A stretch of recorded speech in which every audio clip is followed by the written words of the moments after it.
तेरे लोका साड़ी कदर न पाई जेड़े बंदे विलाई मतलब करने लाई बेकदरे लोगा साड़ी कदर न पाई जेड़े बंदे विलाई मतलब करने लाई बेकदरे लोगा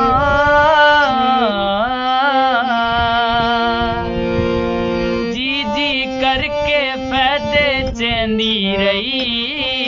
दुनिया